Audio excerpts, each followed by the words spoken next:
Nah, Assalamualaikum warahmatullahi wabarakatuh. Perkenalkan nama saya Desi Ramadhani dengan NIM 4191111008 dari kelas PES PMA 2019.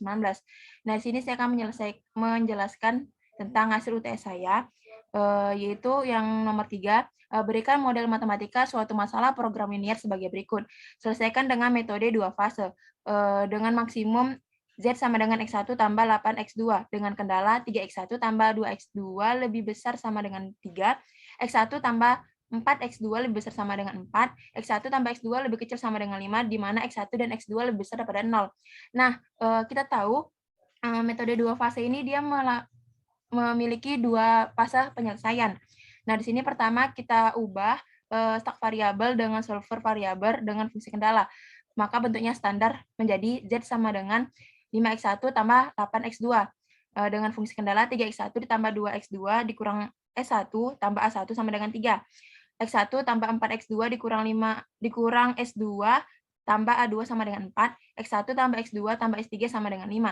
Dengan X1, X2, S1, S2, S3, A1, A2 lebih besar daripada 0.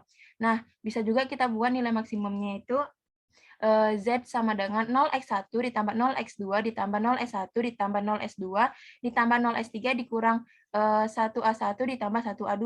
Dengan fungsi kendala 3x1 ditambah 2x1 dikurang S1 dikurang A1 sama dengan 3, S1 ditambah 4x1 dikurang S2 tambah A2 sama dengan 4, X1 ditambah X2 tambah X3 sama dengan S, S1 S2, X1 X2, S1 S2, S3, A1, A2 lebih besar daripada 0.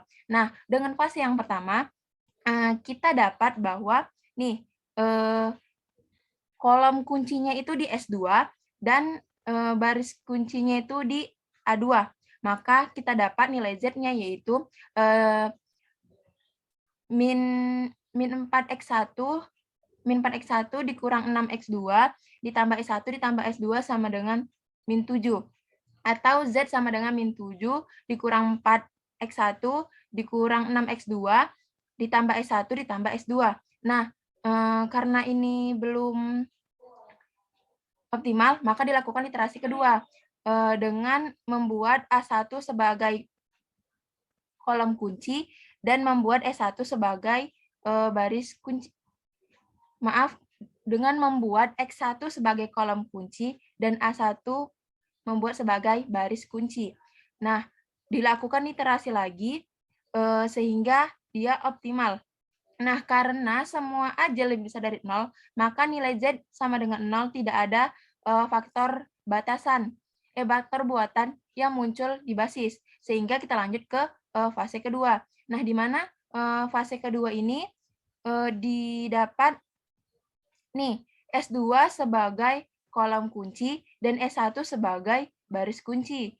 Dilakukan iterasi lagi, kemudian didapat nih S1 sebagai kolom kunci dan S3 sebagai baris kunci. Kemudian dilakukan iterasi lagi sehingga didapat nilai Z-nya yaitu 40 dan nilai X1-nya 0, X2-nya itu 5, X3-nya 0, S1-nya itu 7, S2-nya itu S2-nya 16 dan S3-nya itu 0. Nah, sekian dari saya. Apabila kekurangan saya mohon maaf. Assalamualaikum warahmatullahi wabarakatuh.